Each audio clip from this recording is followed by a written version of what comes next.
ठरलं तर मग या मालिकेच्या 10 मेच्या भागामध्ये आता अर्जुन आणि चैतन्य हे दोघं जण गप्पा मारत असताना चैतन्य म्हणतो, तुला कळतंय का, तू जर का त्यांना तुझ्या मनातलं प्रेम सांगितलंस तर त्या कायमच्या दूर जातील आणि हे नको असेल ना तर तुझ्या मनातलं प्रेम त्यांना कळून द्यायला नको आहे आणि एकच ऑप्शन आहे हा तुझ्याकडे, बाकी तुझ्याकडे कोणताही ऑप्शन नाही आहे। म्हणजे कसं आहे ना, तुझं प्रेम त्यांना तू व्यक्त केलंस तर तो क्लॉज नुसार त्या तुझ्यापासून वेगळ्या होऊ शकतील।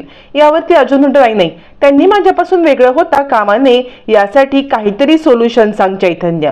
चैतन्य म्हणतो, या सगळ्यामध्ये एकच सोल्युशन आहे। अर्जुन म्हणतो, बोल ना कोणतं सोल्युशन। चैतन्य सांगतो, तुला माहितीये ना कुसुमताई तुला पहिल्यांदा काय म्हणायचं ते, चिडका बिब्बा। आधी तू सायलींसोबत कसं चिडचिड करायचास, सतत चिडचिड करत बोलायचास, तुला आता पुन्हा चेंज व्हायला पाहिजे, पुन्हा तुला पहिल्यासारखं व्हायला पाहिजे, कळतंय तुला। तर आणि तरच सायलीचा विश्वास बसेल की तुझं त्याच्यावरती प्रेम नाहीये, तू पहिल्यासारखाच आहेस, तू नॉर्मल आहेस, नाहीतर तुझं प्रेम त्या असं पकडतील। असं म्हणत चैतन्य अर्जुनला सल्ला देत असतो। अर्जुन या विषयावरती चर्चा करतो आणि म्हणतो, खरं आहे तुझं म्हणणं, म्हणजे ज्या सायलीच्या प्रेमाने मला आतून बाहेरून बदलून टाकलं होतं, त्या सायलीच्या प्रेमामुळे आता पुन्हा मला पहिल्यासारखं व्हावं लागेल, पहिल्यासारखी चिडचिड करावी लागेल। असं म्हणत अर्जुन आता खूपच पॅनिक होतो। इकडे आता सायलीने चिठ्ठी लिहिली असते की तुमच्याशी लग्न केलं पण मी मात्र आतून बाहेरून पूर्ण बदलून गेली आहे। मी स्वतःला आरशात पाहते तर मलाच मी सुंदर दिसत आहे। मला असं वाटते की तुम्ही जिथे असाल ना तिथे धावत यावं आणि तुमच्या जवळ येऊन माझं प्रेम मी व्यक्त करावं। तुमच्या प्रेमाने मला नखशिकांत बदलून टाकलेलं आहे, मला खरंच खूप सुंदर वाटायला लागलेलं आहे, सतत तुमचा चेहरा माझ्या डोळ्यासमोर येत आहे। सर खरं सांगू का तर मी तुमच्या खूप खूप प्रेमात पडलेली आहे। जर कोणी विचारलं ना की तू कधी प्रेमाचा चेहरा बघितलास का, तर मी तो चेहरा तुमचा म्हणून सांगेन, कारण माझ्यासाठी प्रेमाचा चेहरा फक्त आणि फक्त तुम्ही आहात। अर्जुन सरांपासून अहोपर्यंतचा प्रवास केला आणि आता इथून मला पुढे अर्जुन सायली सुभेदार म्हणजे सायली अर्जुन सुभेदार हेच नाव कायम लावायचं आहे आणि हेच नाव कायम ठेवायचं आहे। सर मी तुमच्या प्रेमामध्ये पूर्णपणे वेडी झालेली आहे। असं म्हणत सायली आता आपल्या मनातलं सगळं एका चिठ्ठीत लिहिते आणि ती चिठ्ठी अर्जुनला देण्यासाठी ती खूप उत्सुक असते। पण इकडे अर्जुनकडे मात्र काही ऑप्शन नसतो।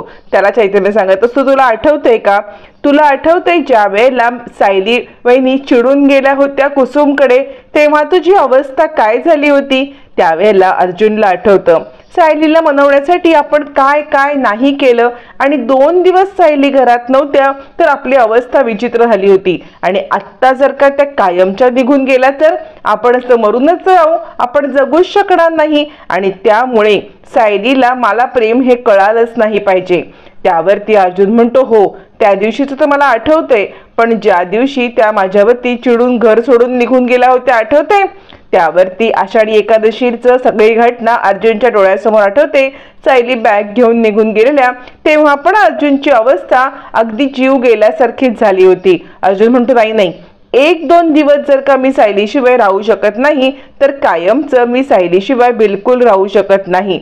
मला तर खूपच चिंता वाटत आहे, या सगळ्यामध्ये मी कसं काय निभावून देणार आहे। यावरती अर्जुनला चैतन्य म्हणतो, तुझ्याकडे आता एकच उपाय आहे, ते म्हणजे चिडका बिब्बा बनून राहणं। चिडका बिब्बा बनून राहिल्यास तुझ्या प्रेमाची त्यांना अजिबात कल्पना येणार नाही।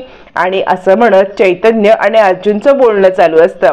तोपर्यंत इकडे साक्षी विचार करत असते, का बरं चैतन्य असं बोलला असेल, म्हणजे पूर्णपणे जर का त्याने पूर्णाजीला फसवलंय की त्याने मला फसवलंय, पूर्णाजीला खोटं बोललाय की मला खोटं बोललाय, काहीच कळत नाहीये नक्की काय घडलंय ते।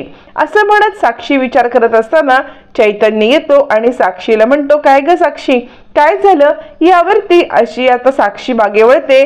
चैतन्य म्हणतो, इतकी रेस्टलेस का झालेली आहेस। यावरती साक्षी सांगते, खरं सांगू का तर मला तुला एक महत्त्वाची गोष्ट विचारायची आहे, म्हणजे तू पूर्णाजीला का बरं खोटं सांगितलंस, पूर्णाजीला खोटं का सांगितलंस की यांचं दोघांचं कॉन्ट्रॅक्ट मॅरेज नाहीये।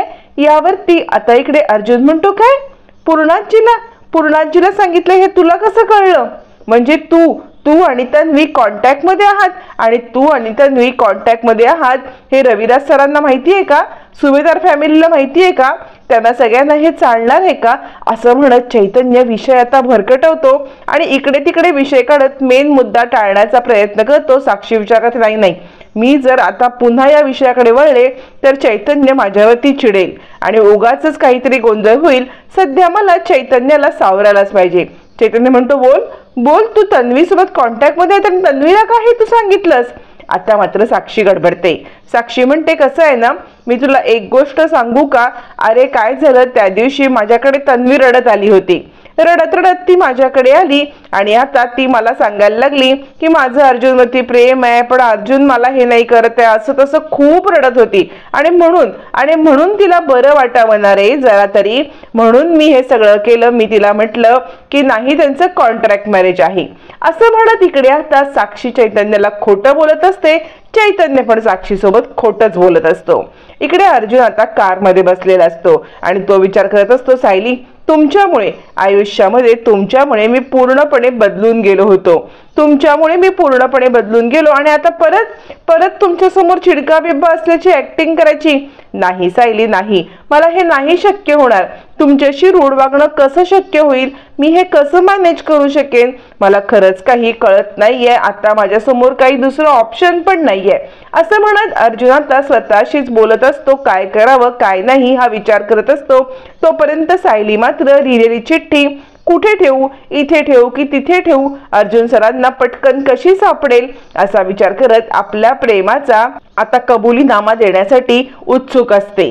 आणि आता ती चिठ्ठी विचार करते, एका ठिकाणी ठेवते, पण अर्जुन सर का नाही अजून आले? म्हणजे 8 वाजून गेले, इतक्या वाजेपर्यंत त्यांना यायला हवं होतं असा विचार करत ती अर्जुनला कॉल करते. पण अर्जुन इकडे काही कॉलच उचलत नसतो.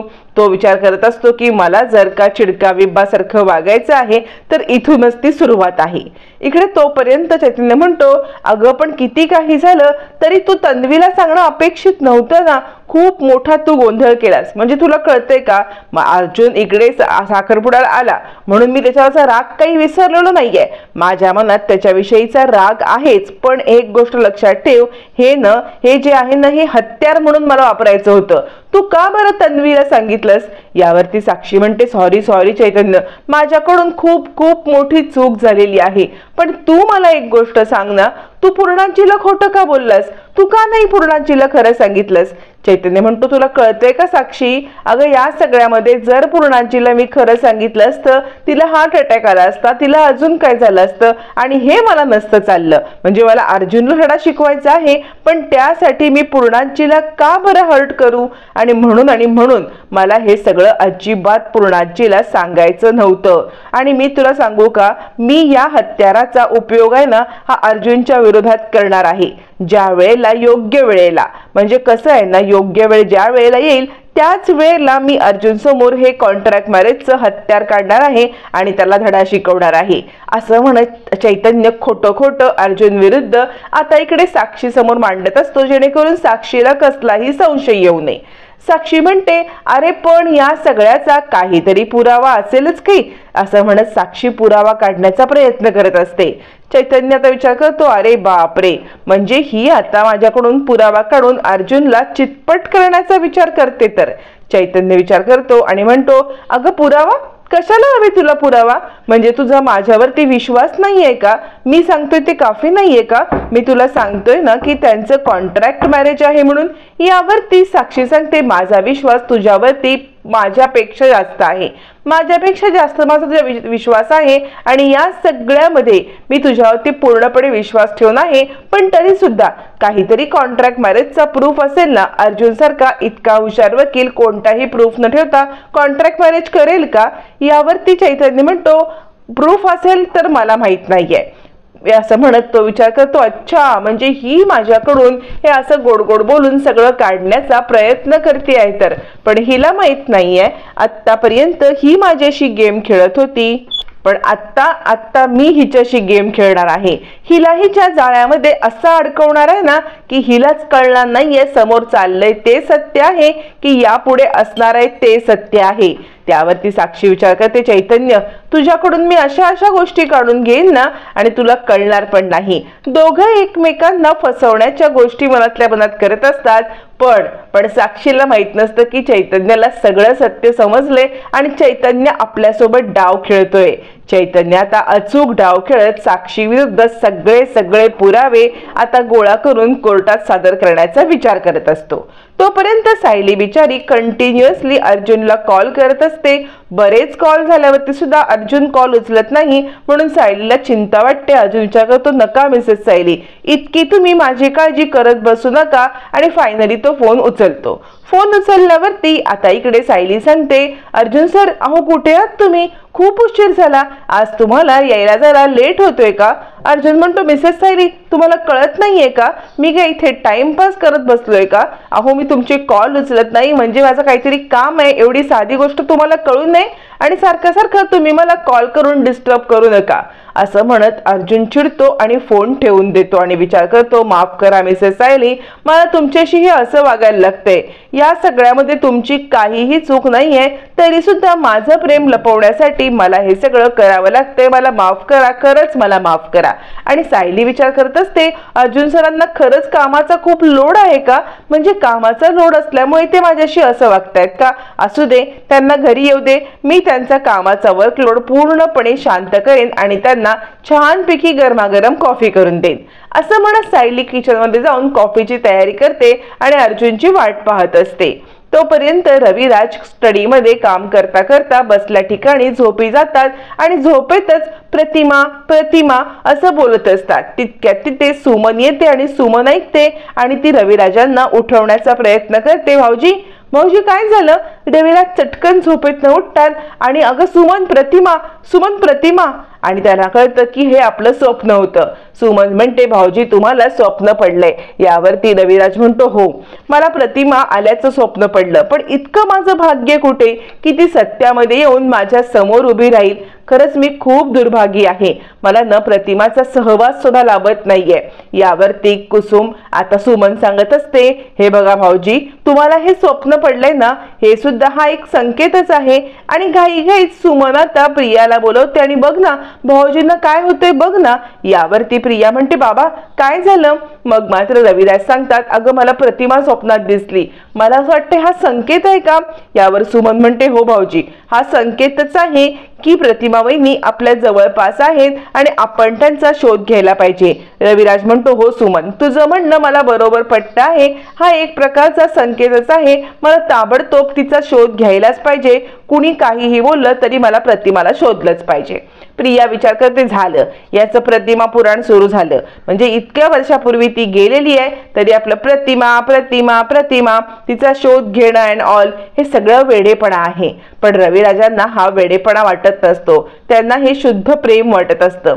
ते प्रतिमाचा फोटो हातात घेतात आणि प्रतिमा तुला शोधल्याशिवाय आता मी गप्प बसणार नाही. मला हा संकेत मिळतोय की तू माझ्या आजूबाजूला कुठेतरी आहेस. कुठे आहेस तू? मला तुला शोधायलाच पाहिजे. असं म्हणत रविराज मात्र आता प्रतिमाला शोधण्यासाठी सगळी तयारी करतात. प्रिया विचार करते, काय चाललंय ह्यांचं सारखं आपलं मला कळतच नाहीये. तोपर्यंत इकडे आता सायली कॉफी बनवायला येते आणि कल्पना म्हणत असते, अगं सायली कॉफी कुणासाठी? यावरती सायली सांगते, अर्जुन सरांसाठी. मग मात्र आता इकडे लगेचच कल्पना म्हणते, अगं पण आता जेवणाची वेळ आहे ना, तो जेवायला येईल. सायली सांगते, आई मी त्यांना कॉल केला होता, बहुतेक त्यांना वर्कलोड खूप आहे, खूप स्ट्रेसमध्ये दिसले आणि म्हणून त्यांच्यासाठी कॉफी बनवण्यासाठी मी इकडे आलेली आहे. आधी कॉफी घेतील आणि मग जेवतील. यावरती कल्पना म्हणते, विमल बघितलंस का, म्हणजे नवरा आला नाही तरी बायकोची तयारी बघ.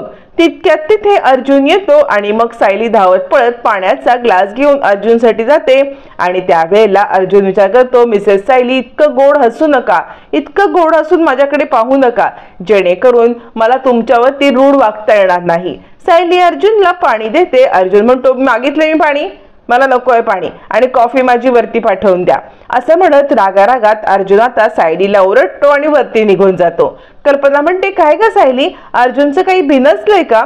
यावरती सायली म्हणते नाही आई, म्हणजे कामाचा वर्कलोड असेल ना म्हणून ते असं वागतायत, पण तुम्ही काळजी करू नका, मी त्यांचा राग ना असा काढून टाकेन. असं म्हणत सायली आता कॉफी बनवून अर्जुनसाठी वरती घेऊन चाललेली असते. कल्पनाला प्रश्न पडतो, अर्जुनचं बिनसले तरी का? असा का सायली सोबत तुसड्यासारखा वागत होता हा? कल्पनाला काहीच कळत नसतं. तोपर्यंत सायली आता कॉफी घेऊन वरती येत असते. अर्जुन वरती येतो आणि चेंज करण्यासाठी वॉशरूमला जातो आणि पाहतो तर काय, सायलीने त्याचे चेंज करण्याचे कपडे काढून ठेवलेले असतात. अर्जुन म्हणतो, मिसेस सायली इतकं माझ्यासाठी काही करू नका, कारण मी तुमच्याशी रूढ वागणार आहे.